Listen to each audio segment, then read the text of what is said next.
Magandang umaga po sa inyong lahat at welcome po sa ating worship service ngayong umaga. Ang araw na ito ay ginawa ng Diyos upang ang bawat mananampalataya ay magbibigay sa Kanya ng papuri at pagsamba. Bagamat tayo po ngayon ay hiwa-hiwalay dahil sa sitwasyon na meron tayo, pero ang mga bagay nito ay hindi hadlang upang tayo ay lumapit at magpuri at sumamba sa Kanya. So kung handa na po kayo, ay magsimula na po tayo. At nais ko pong basahin ang John chapter 4, verses 23 hanggang 24. At ganito po ang sinasabi. Subalit dumarating na ang panahon at ngayon na nga, na ang mga tunay na sumasamba sa Ama ay sasamba sa Kanya sa Espiritu at sa katotohanan. Sapagkat ganyan ang uri ng pagsambang ninanais ng Ama. Ang Diyos ay Espiritu at ang mga sumasamba sa Kanya ay dapat siyang sambahin sa Espiritu at sa katotohanan. So ito po ang nais ng ating Panginoon sa ating pong pagsamba. Kaya ito po ang ating gagawin. So tayo po'y manalangin. Aming dakilang Ama, at sa oras nga pong ito'y magaganap ang iyong kalooban, na ang bawat mananampalataya ay sasamba sa iyo sa Espiritu at katotohanan. At tunay, Panginoon, na walang lugar, walang panahon na maaring humadlang upang ang iyong anak ay sumamba sa iyo. Kaya Panginoon, sa aming pong pagsambang ito, tulungan niyo po kami na sa lahat ng aming gagawin, sa aming pong pag-awit, sa aming pong pakikinig, at sa aming pagbibigay, nawa ang lahat ng ito'y maganap ayon sa iyong kalooban. Kaya Panginoon, sa aming pong pagsamba, ay mahayag ang iyong kapangyarihan, kaluwalhatian. At ganun din, Panginoon, maranasan ng bawat isa na sa iyong presensya ay punong-puno ng katotohanan. Kaya nga po, Panginoon, nawa ang pagsambang ito ay tanggapin mo, Panginoon, na may kagalakan. Dahil sa araw na ito ay naganap ang iyong kalooban. Lord, ito po ang aming dalangin. Sa pangalan ng aming Panginoon sa Kristo. Amen. Isang mapagpalang umaga po sa bawat isa. Isang pribileyo po ang umawit, magpuri at sumamba sa ating Panginoon. Kaya ngayong umaga, pasalamatan at sambahin natin siya sa pamamagitan ng awit.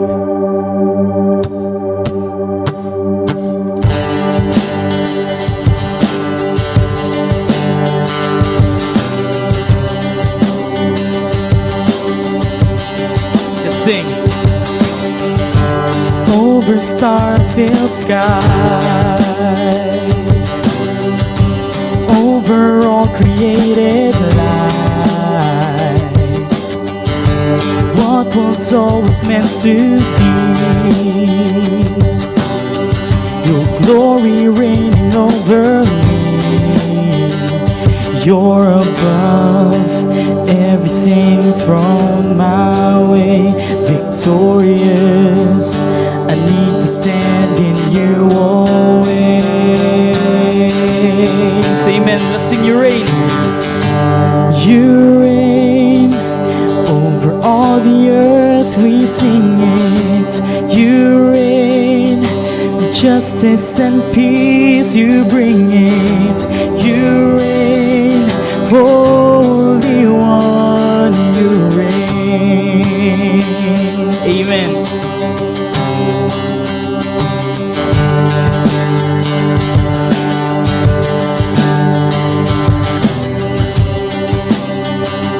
Sing over star.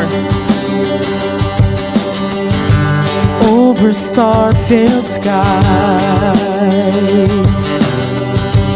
over all created life, what was always meant to be, your glory reigning over me, you're above everything thrown my way, victorious. I need to stand in you always. Sing you reign. You reign over all the earth. We sing it. You reign. Justice and peace. You bring it.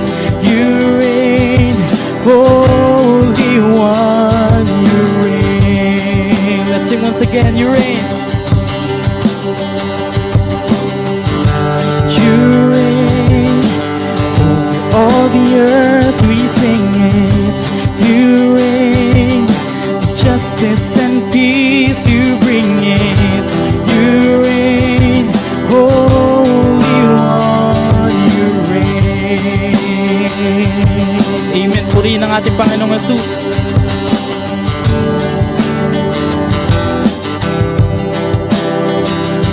Pwede po tayong pumalakpak habang umaawit. Your kingdom come. Your kingdom come, your will be done. Jesus reign over me. Your kingdom come, your will be done. Jesus reign over me.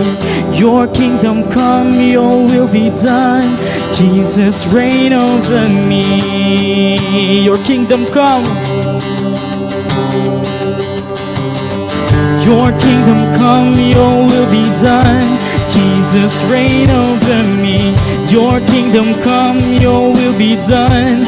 Jesus reign over me. Your kingdom come, your will be done. Jesus reign over me. Let's sing once again, louder. Your kingdom come. Your kingdom come, your will be done. Jesus reign over me. Your kingdom come, your will be done. Jesus reign over me. Your kingdom come, your will be done. Jesus reign over me.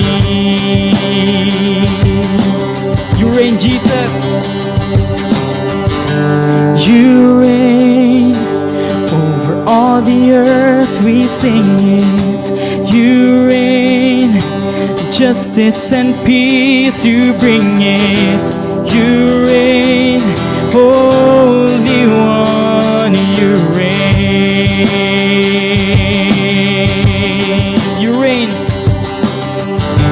You reign over all the earth, we sing it. You reign, justice and peace, you bring it. You reign, Holy One, you reign.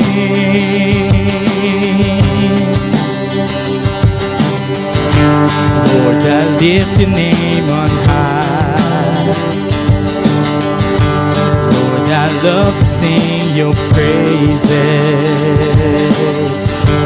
I'm so glad you're in my life. I'm so glad. I'm so glad you came to save us. You came from heaven to earth to show the way. From the earth to the cross, my debt to pay. From the cross to the grave, from the grave to the sky. Lord, I lift your name on high.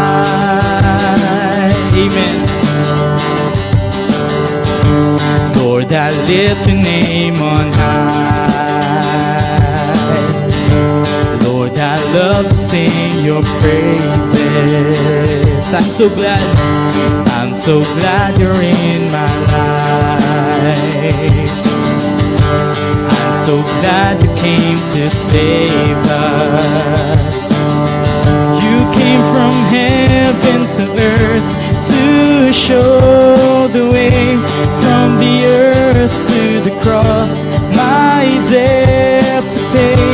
From the cross to the grave, from the grave to the sky. Lord, I lift your name on high.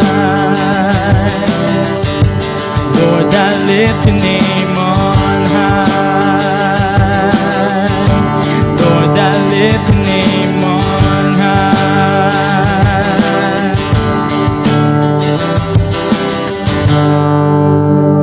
Purihin at sambahin natin patuloy ang ating Panginoon as we sing this morning, as we sing this last song, mga kapatid.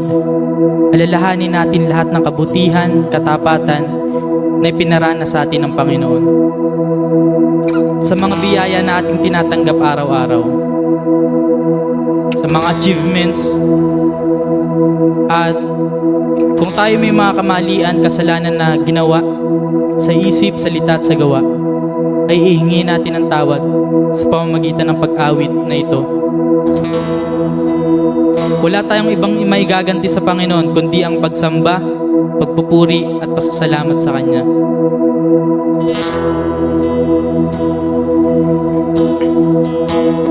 Let's sing.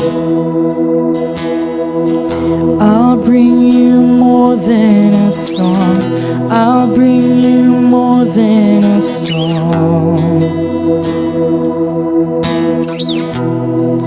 Come on, let's sing. I'll bring you more than a song. I'll bring you more than a song. Sing with all your heart. I'll bring you more than a song. I'll bring you more than a song. Come on, church, let's sing once again. I'll bring you more than a song. I'll bring you more than a song. When the music fades,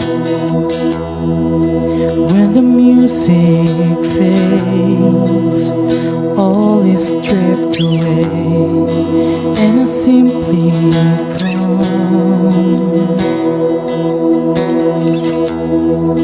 longing just to bring something that's worth, that will bless your heart.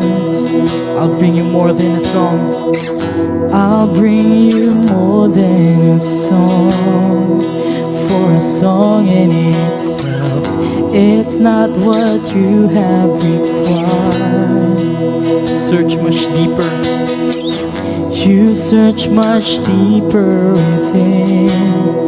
Through the way things appear, you're looking into my heart. Coming back, I'm coming back to the heart of worship, and it's all about you. It's all about you, Jesus. I'm sorry, Lord, for the thing I've made it, and it's all about you. It's all about you, Jesus.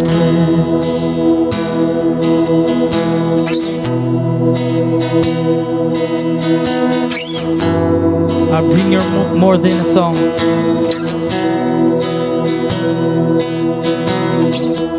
I'll bring you more than a song. I'll bring you more than a song.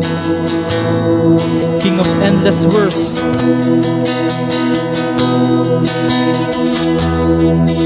King of endless worth. No one could express how much you deserve. Though I'm weak and poor, though I'm weak and poor, all I have is yours. Every single breath, I'll bring you more than a song. I'll bring you more than a song. For a song in itself, it's not what you have required. Search much deeper. You search much deeper within. Through the way things appear, you're looking into my heart. I'm coming back. I'm coming back to the heart of worship. It's all about you. It's all about you, Jesus. I'm sorry, Lord, for the thing I've made it. And it's all about you. It's all about you, Jesus. I'm sorry, Lord, for the thing I've made it. When it's all about you. It's all about you, Jesus. Amen. Karapat dapat na purihin, pasalamatan at sambahin ang ating Panginoon. Kulang pa ang awiting ito upang ipahayag sa Kanya ang ating pasasalamat.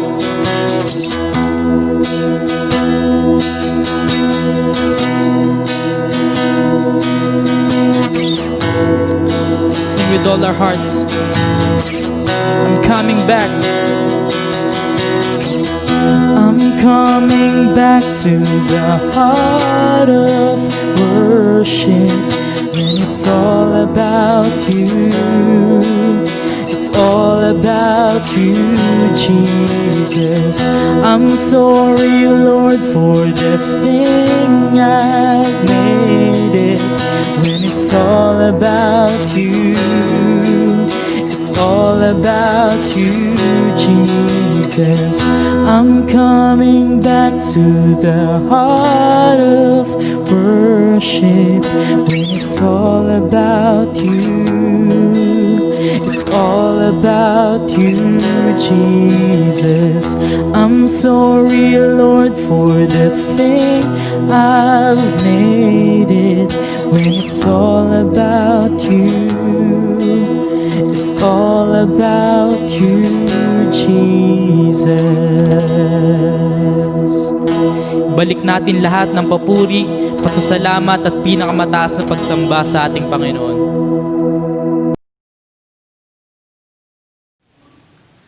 Mga kapatid, samahan niyo po sa pananalangin. Amang banal, Diyos na makapangyarihan sa lahat, maraming salamat po sa umagang ito. Salamat po muli, Panginoon, sa isang pagkakataon muli na puminigay sa amin upang makapanambahan siya sa Panginoon sa umagang ito.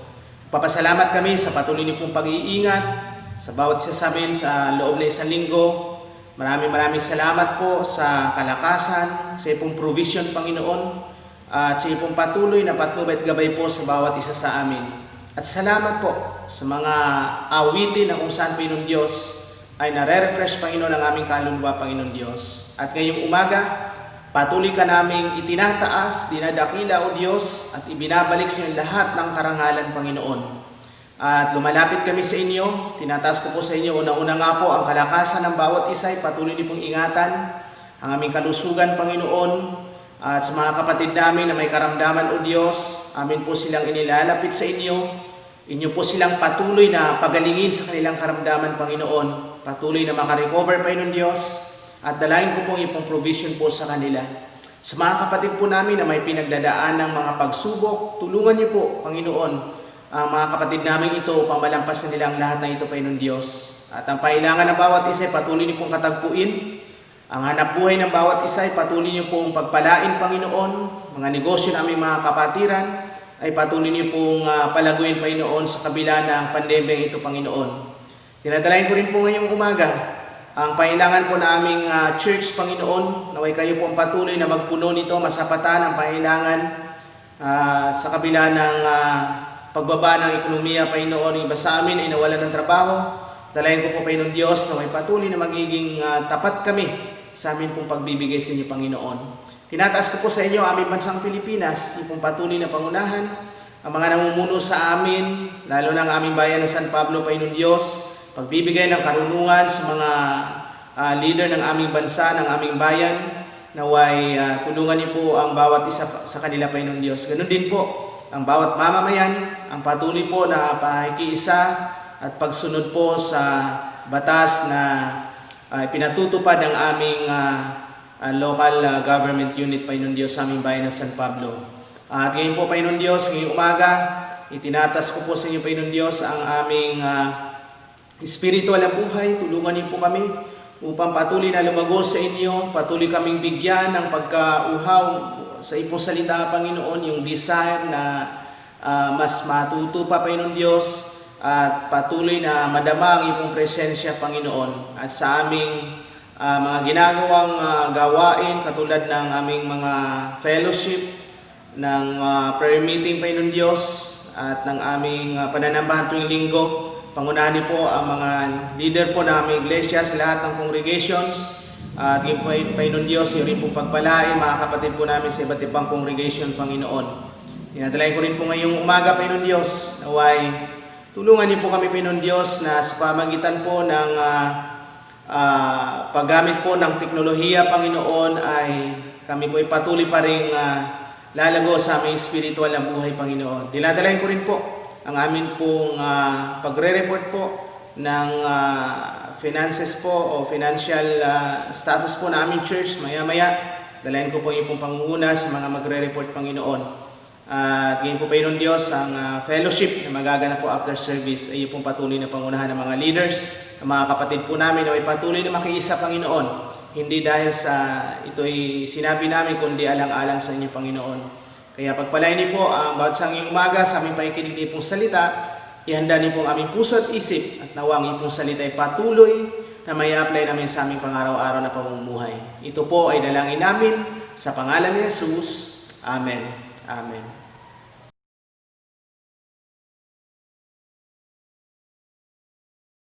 Welcome po muli sa ating pong live streaming ng Community of Biblical Faith na ang layunin po ay hindi po mag-promote ng relihiyon, kundi po relasyon po sa ating pong Panginoong Hesukristo na ang tanging mission po natin ay bigyan ng kalwalhatian ng Diyos sa pamamagitan po ng pagdidisipulo na lubos na nagmamahal sa Diyos at sa kapwa. At sa ating pong pagsisimula ay atin pong ipahayag ang ating pong panata sa Biblia ng may lubos sa paninindigan. So, sabay-sabay po nating bigkasin.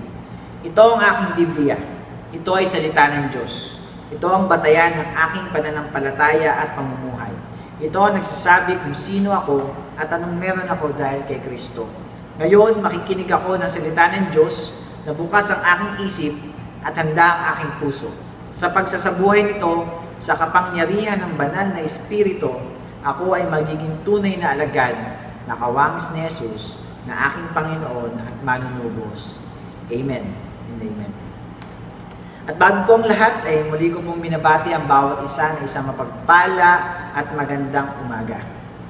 At sa panimula pa lamang po ng ating mensahe ngayong umaga, ay nais ko po kayong hamunin ang bawat isa, ang bawat miyembro ng iglesia at lahat po ng kasama din po nating nananambahan ngayong araw na ito, na sauluhin po yung dalawang talata na ating pong pinag-aralan at pag-aaralan ngayong araw na ito na matatagpuan po sa Aklat ng Juan, Kabanata 13, talata 34 hanggang 35. At pwede po kayong mamili kung ito po ay inyong ipopost sa Facebook or kung gusto nyo po ay isi-share nyo po ito sa inyong pong mga small group or sa ating Zoom meeting. At alam ko po mamaya, after the service o ngayong araw, ay magkakaroon po ng fellowship ang ilan po nating mga affinities. At maganda po itong ipa-activity mamaya. Ano po sa tingin nyo? Pwede. Ano po? Pwede po. So, naisip ko po ito dahil ito po ay isang paraan upang tayo ay patuloy na mapaalalahanan ng salita ng Diyos tungkol po sa pagmamahal natin sa Kanya at sa ating kapwa mananampalataya at maging sa ating pong mga kaibigan. So, asahan ko po na madami tayong makikitang nag-challenge accepted. Ano? So, marami tayong mga challenge na ina-accept ngayon. Sana ito naman ay bigyan po natin ito ng pagkakataon na tanggapin ang hamon na ito. At bago po tayo magsimula sa pakikinig ng salita ng Diyos at madagdagan pa ang hamon na ating pong maririnig ngayong umaga, tayo po muna ay saglit na manalangin. Maraming Diyos, Diyos ng pag-ibig, kami po ay lubos na nagpapasalamat muli na sa araw na ito alam po namin na kami ay makakasumpo, matututo, at patuloy na naman na mapapangaralan ng inyong salita. Tulungan niyo po kami, turuan niyo po kami na magkaroon ng mababang puso na handang tanggapin, sundin, at patuloy na ibahagi anuman ang aming pong matututunan ngayong araw na ito. Kumilos po kayo sa buhay, sa puso ng bawat isa. Ang mensaheng ito ay patuloy na maging buhay ng patotoo sa aming lahat, Panginoon. Salamat, Lord, for this time. At pinabalik na po namin sa inyo ang lahat ng kapurihan at kaluwalhatian sa tanging pangalan ni Jesus na aming Diyos. Amen. Amen. So, Atin po ulit na basahin ang 2 talata na ating pong pinag-aralan last Sunday at hanggang ngayon sa araw na ito na atin din pong sasauluhin. Makikita po natin yan sa aklat ng Juan nga, chapter 13, verses 34 to 35. Sinasabi po dito, isang bagong utos ang ibinibigay ko sa inyo ngayon. Mag-ibigan kayo. Kung paano ko kayong iniibig, gayon din naman, mag-ibigan kayo. Ito po yung pag-aaralan natin verse ngayon. Kung kayo'y mag-iibigan, makikilala ng lahat na kayo'y mga alagad ko. So, last Sunday po ay natutunan at na-remind po ulit tayo tungkol sa isang napaka-importanting bagay. At ito po yung katotohanang tinawag ka ng Diyos para magmahal. And if you're professing that you are a Christian, a follower of Christ, a disciple, a citizen of heaven, a salt and light of this world, or a new creation, or kung ano pa po yung ibang tawag sa isang taong lubos na nanampalataya kay Jesucristo, I'm telling this to you right now, that you are called to love. That you are chosen to be loved and to love. So you must be the reflector of God's love towards others. Kasi kung hindi ito nakikita po sa atin, sa ating pong pagsasalita, sa ating pong mga ginagawa, sa ating pong pakikisama sa iba, at sa sinasabi mong Diyos na iyong sinasamba, kung ganon, ano po ang totoo? Are you only a hearer? Or also a doer of God's word? Malaki po ang pagkakaiba sa nakakaintindi, nakakapakinig, dun po sa nagsasagawa. So wag lang po tayong maging tagapakinig, kundi paggawa din po ng salita ng Panginoon. Ano pong sabi ng ating passage na pinag-aralan po natin last Sunday? Mag-ibigan kayo. Mag-ibigan kayo. This is not a compulsory statement. This is a command of God that we need to comply. So, hindi po to optional. Naibigin mo ang iyong kapwa. This is the great commandment. Ito po ay dakilang utos sa atin ng Diyos na kailangan po natin gawin bilang isang anak niya. Because if we do this, one of the results is found in verse 35 na ating itong pag-uusapan ngayon. Makikilala ng lahat na tayo ay mga alagad ni Kristo. Makikilala ng lahat na tayo ay alagad ni Kristo kung tayo po ay nag-iibigan sa isa't isa. So, paano ba nakikilala ng mundo ang mga anak ng Diyos? Pag ba may hawak ang Bible, makikilala ng mundo na ikaw ay anak ng Diyos o alagad ni Kristo. Yung iba po may hawak din. Minsan tamad pa po tayo magdala. Ano po? Yung iba may hawak din. Kaya pwede pong madaya. Pagsisimba or pag nagsisimba po tayo, yung iba po nagsisimba din. Minsan 3 beses pa sa isang linggo. Or higit pa sa 1 beses sa isang linggo sila nagsisimba. Yun ba ang palatandaan ng pagiging alagad ni Kristo? Or ito, pagta-tithes or pagbibigay sa iglesia o sa gawain? Aba, yung iba din po ay nagbibigay din. Sobra-sobra pa nga po minsan. At pag nakalimot kang magbigay, ay i-visitation ka pa para makuha yung bahagi mo. May ganun kung gumagawa nun.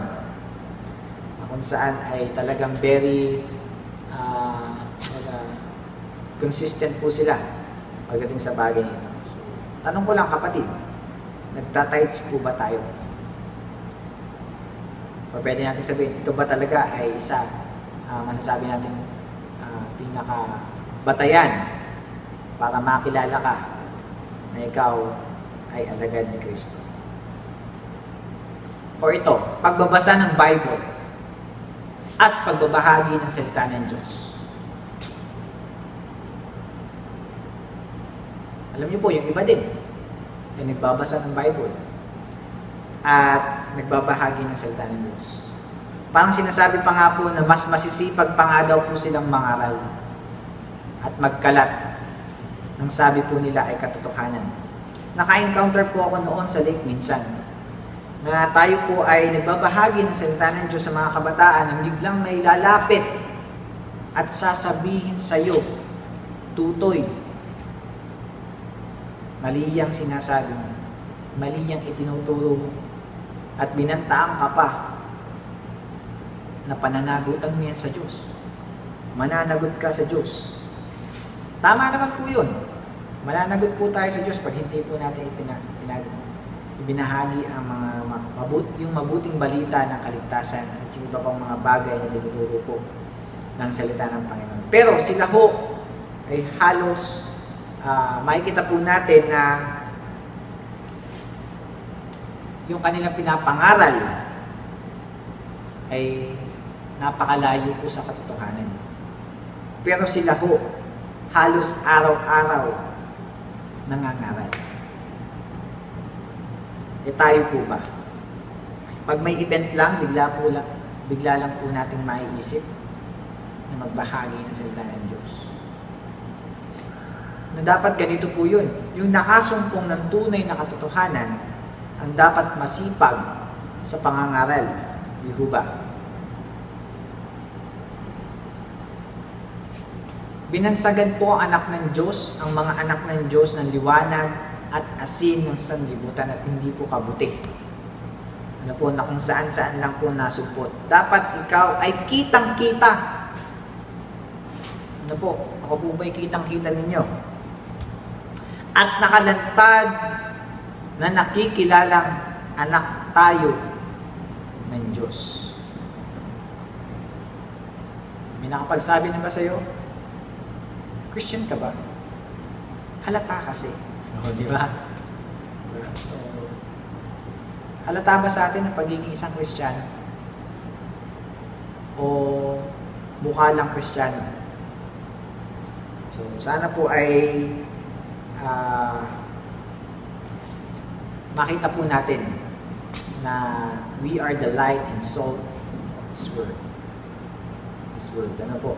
Kaya dapat makita sa atin na tayo ay legit at certified na alagad ni Kristo. At hindi lang po itong mga bagay na nabanggit ko po kanina ang dapat po natin gawin bilang anak ng Diyos, kundi ang unang bagay na gusto niyang makita sa atin, sa kanyang mga anak, na tayong mga anak niya ay lubos na nagmamahalan. Yan po ang una at dakilang bagay o utos na dapat po nating masunod. Na ang kanyang mga anak ay lubos na nagmamahalan. Ito po ang pinakamaliwanag na ebidensya na tayo po ay tunay na alagad ni Kristo kung tayo po ay punong-puno ng pag-ibig sa isa't isa. Amen po ba? Punong-puno ka ba ng pag-ibig ngayon, kapatid? Damang-dama ba yan ang iyong kapatid sa Panginoon? Sana. Ano po? So, tanong lang, mahal kong kapatid. Matanong ko lang. Do you love your brothers and sisters in Christ? Do you have love or do you love your brothers and sisters in Christ? If yes, paano mo nasabi? Diba? Paano mo nasabi? Nararamdaman ba nila ang iyong pagmamahal mula sa Panginoon? So, personal evaluation po ito. Nararamdaman ba nila iyong pagmamahal mula sa Panginoon? Do you even care sa pinagdadaanan ng mga kapatid mo sa Panginoon? Do you even ask na kamustahin ang mga kapatid mo sa Panginoon? Na pag tinanong mo, kamusta ka kapatid? Okay lang. Tanungin mo ulit, gaano ka ka-okay? Diba? Baka kasi hindi siya totally okay. Ano po? So magkaroon tayo ng yung sinasabi nga po na matinding malasakit o yung tinatawag na compassion sa ating pong mga kapatid sa Panginoon. Baka kailangan lang nila ng kausap, karamay, kakwentuhan, kasama kumain. So, huwag mahihiya magtanong. Ano po? Do you have time para sa mga kapatid mo sa Panginoon? Do you have time para sa mga kapatid mo sa Panginoon? Nakaka-attend ka ba ng Zoom meeting? And ho, promotion lamang po. Ano po? So, mamaya po meron. At alam ko po ay update po sa ating Zoom meeting ay pina-unlimited na po ito ng ilan nating mga kapatiran. So, ibig sabihin, this is non-stop kwentuhan. Diba? This is non-stop kamustahan. Ano po? At kahit mahaba ang Thanksgiving mo, okay lang. No problem. Wala pong problema. Hindi na po mapuputol. Ano po? Dahil gusto po natin na makasama, makita, at marinig ang bawat isa ng tuloy-tuloy. Kaya salamat po sa mga nagbigay po ng kanila pong bahagi or nag-sponsor po sa ganitong klase ng gawain. So, talagang malaking tulong po ito. Ano po? So, isa po itong paraan na ating pong ginagawa ngayon upang makapagpalakasan po tayo sa isa't isa. Maramdaman po ang pag-ibig at malasakit ng bawat isa. Di ba ang ganda po ng layunin? Tapos di ka aatin. Yun lang. Sa ganda ng programa, sa ganda na ng setup, ang ending, hindi ka pala aatin. Diba? Paano ka lalakas? Diba? Paano ka titibay? Paano ka lalalim sa salita ng Panginoon? Sa relasyon mo sa iyong kapwa mananampalataya kung wala kang time. Kasi pastor, ganito kasi, pastor. Madami po tayong dahilan. Madami pong paraan. Gumawa po tayo ng paraan at huwag puro dahilan. Dahil malaki po na itutulong ito sa ating buhay bilang isang mananampalataya na magkaroon po tayo ng fellowship sa isa't isa. Do we even care? O do you even care sa iyong spiritual condition? Minsan ba nabanggit mo na sa iyong kapatid, bro, miss ka na namin. Sis, miss ka na namin. Diba? So, kasi hindi ka na nakaka-attend. So, nawa ay huwag na tayo masyado pang magpamiss. So, i-grab na po natin yung mga ganitong klase ng pagkakataon, moment, na kung saan ay pwede po nating makita, makasama ang bawat isa. Naisasama po ba natin o naisasama mo ba sa iyong panalangin ang iyong mga kapatid sa Panginoon? Kaya dun po sa ating CBF Prayer Net, ako po ay natutuwa kapag nakikita ko po dun sa message nung nag-request ng prayer na madami po nagla-like. Yung iba po nag-heart pa. Dahil para sa akin, ang ibig sabihin po nun, they spend time. They spend time na ipanalangin ang prayer request na ating pong kapatid. Ano po, ang sarap. Masarap po sa pakaramdam na ikaw ay pinapanalangin ng iyong kapwa mananampalataya. Kailangan po natin yun.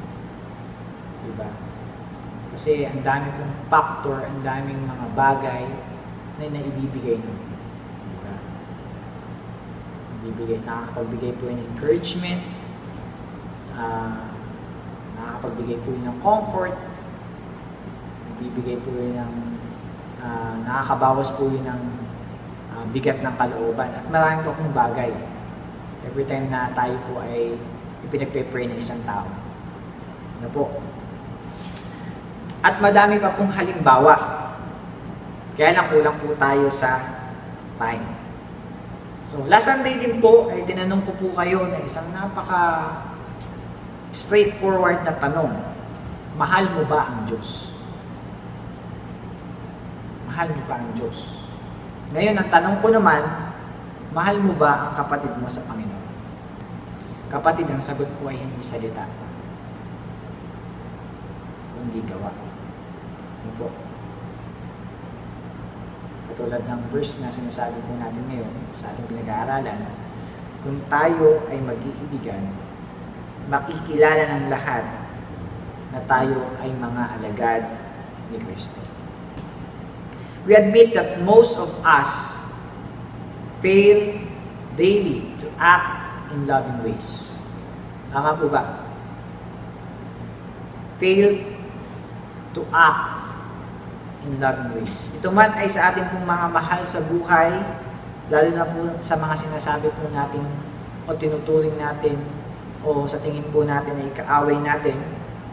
Pero ano man ang maging tugon mo sa bawat sandali o sa bawat araw, ang isang katotohanan na hindi po magbabago ay ang pagmamahal sa atin ng Diyos.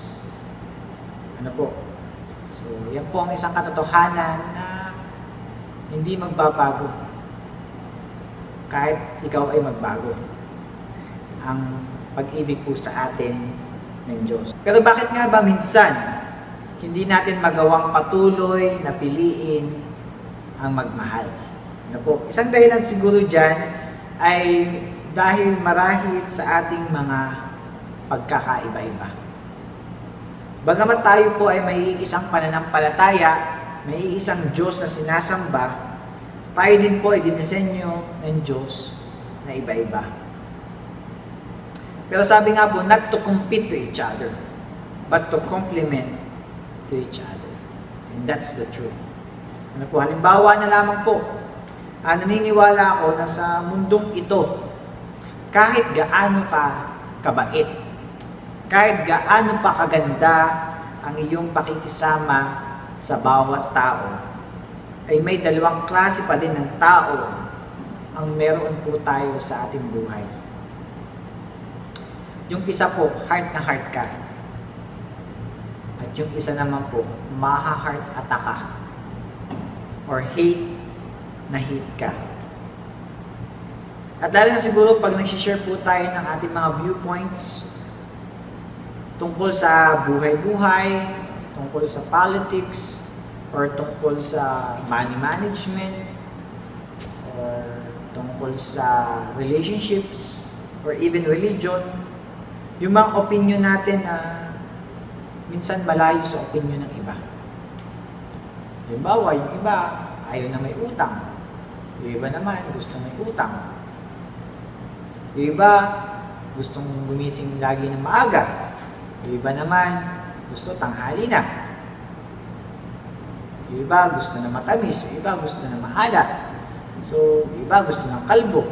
Yung iba gusto na mahaba ang buhok. So, marami tayong pagkakaiba-iba. Marami tayong, sabihin na natin, kanya-kanyang trip. Ang tawagin nga baga. Ano po? So, doon pa lang po makikita na po natin ang ating pong mga pagkakaiba-iba. Iba ako, at iba po kayo. At iba ka.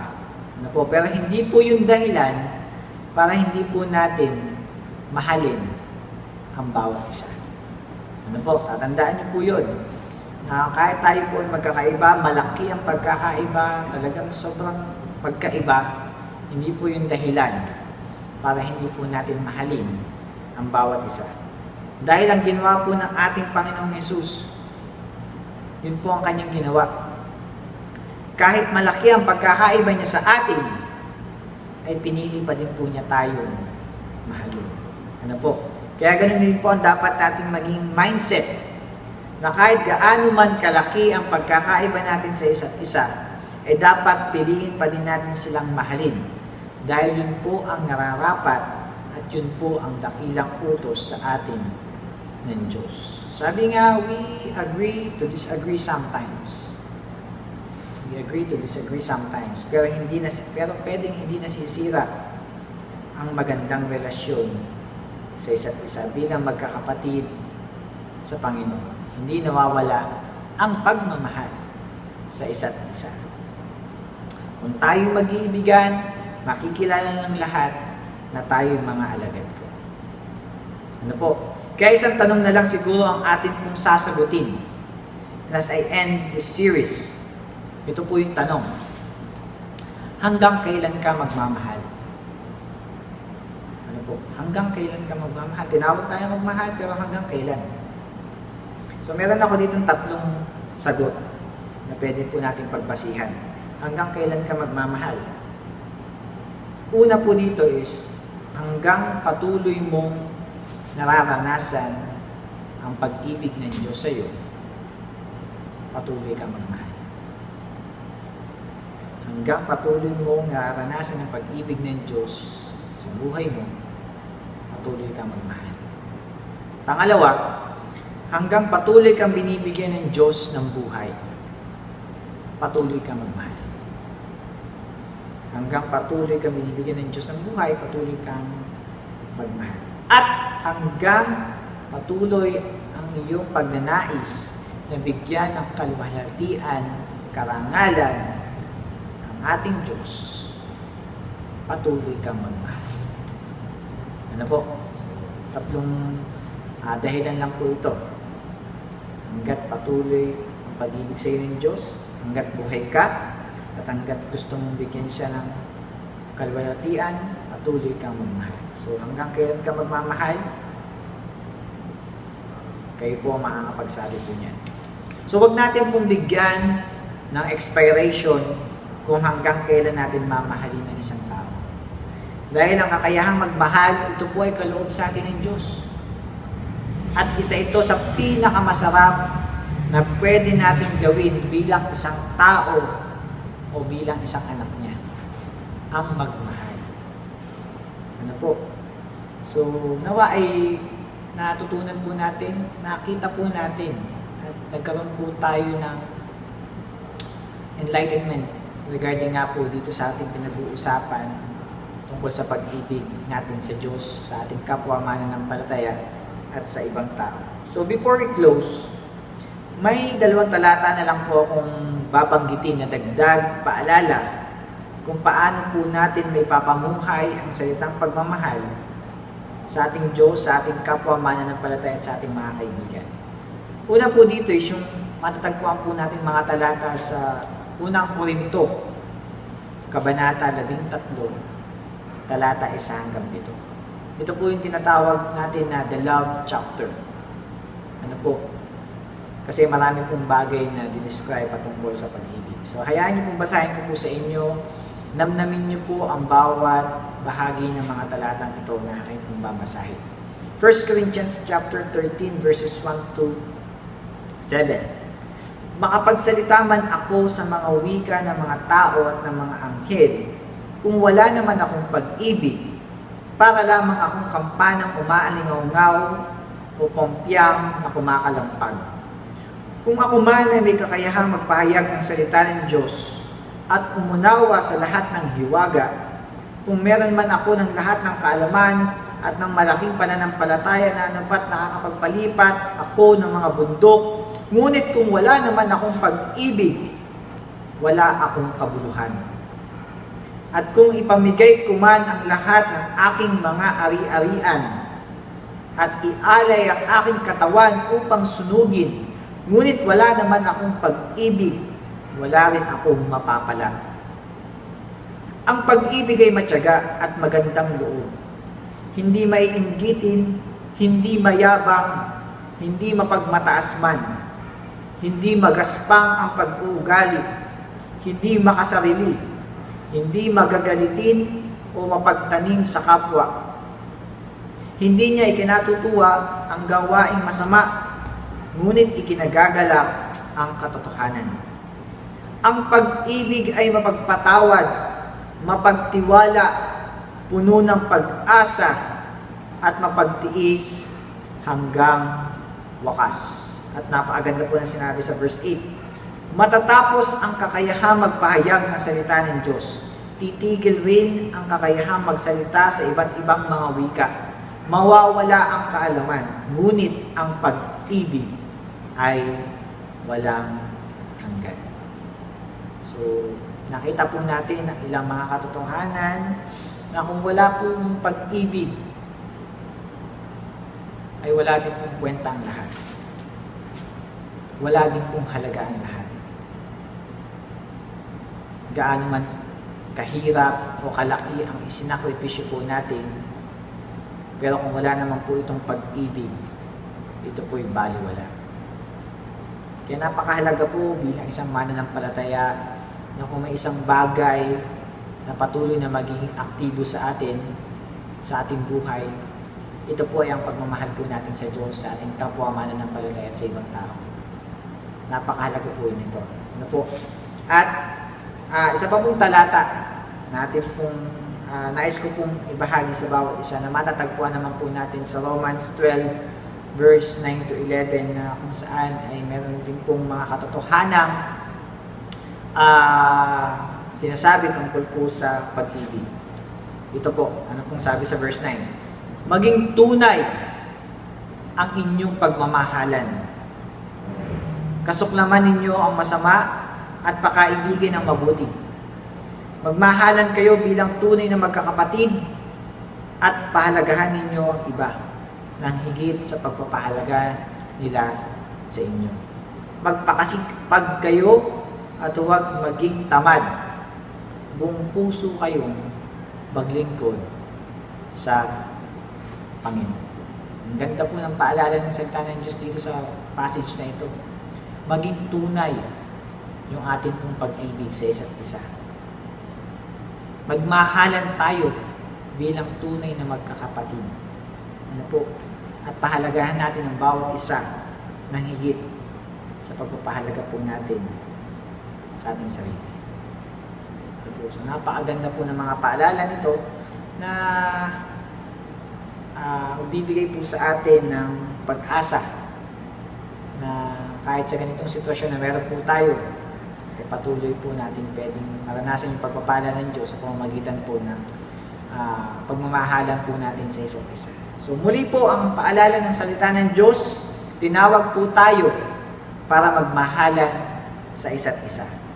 Na siya magiging palatandaan na tayo po ay mga tunay na alagad ni Kristo, na siya magiging lubos na patotoo natin dito sa mundo. So tamang-tama po, next week ay Burr months na. Wow! May makikita na naman tayong mga kumukuti-kutitap.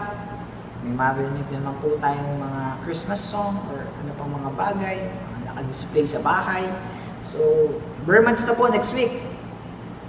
So this is the perfect time to spread the love of Christ.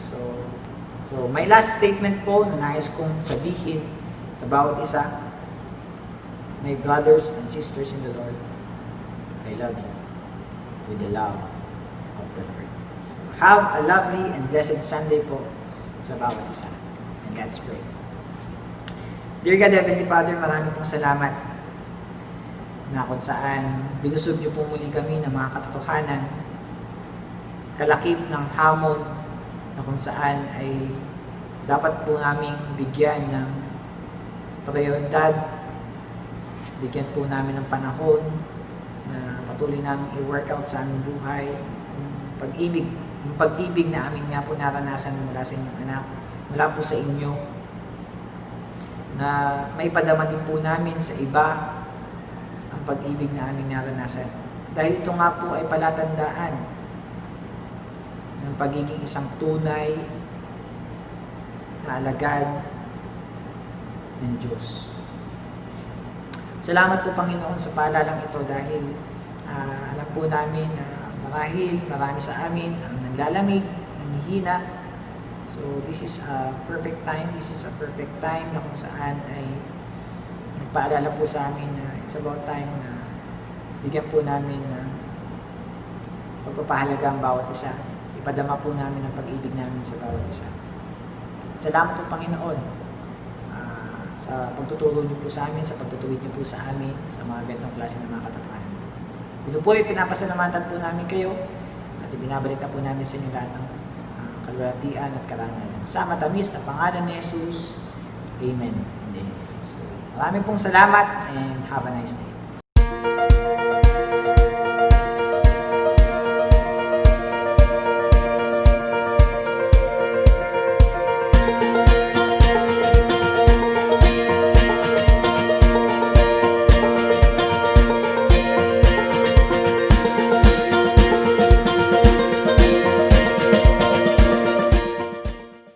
a friendly CBF reminder. Dear brothers and sisters in Christ, amidst the crisis we are experiencing now, may we remain faithful and cheerful in our giving to God as part of our ministry. Here are ways on how to send our tithes and offerings.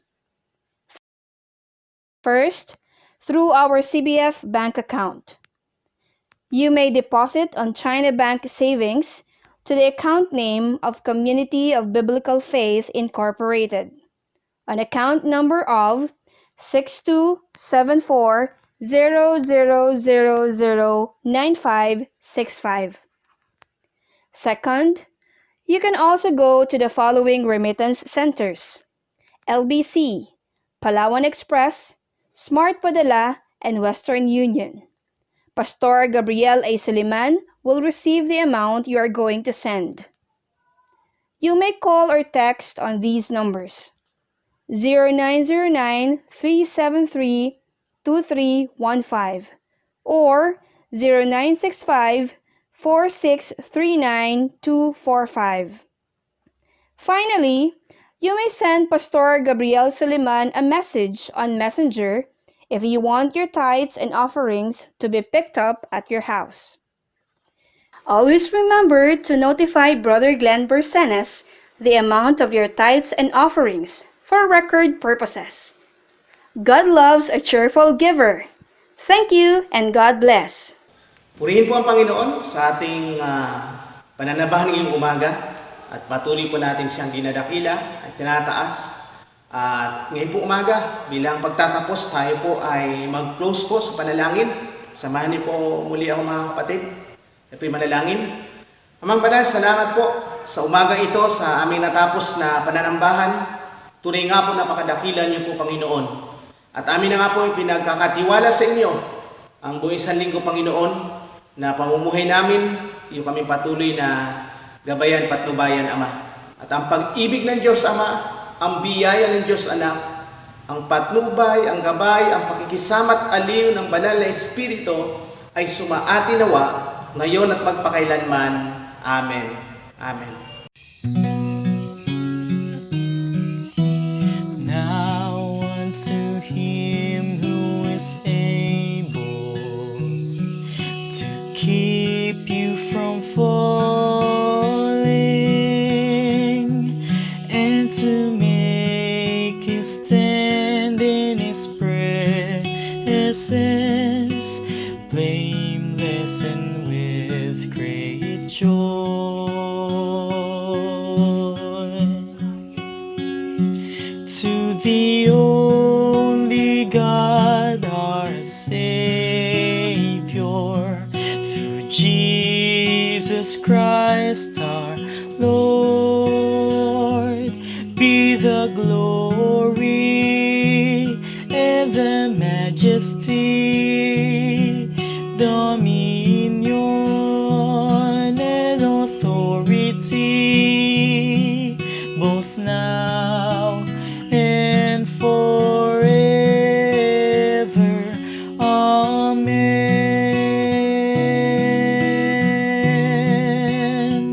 Give him the glory and the majesty, dominion and authority, both now and forever.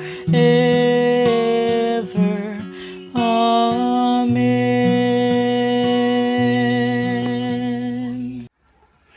For our Community of Biblical Faith announcement, all our brothers and sisters in CBF are encouraged to attend the live streaming of our prayer meeting every Wednesday at 5 p.m.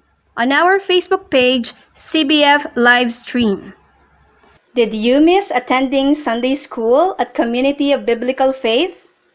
Let us all be glad because Match, ministry that aims to touch children's heart, this coming Sunday at 8 a.m. via online streaming at our Facebook account, CBF Livestream.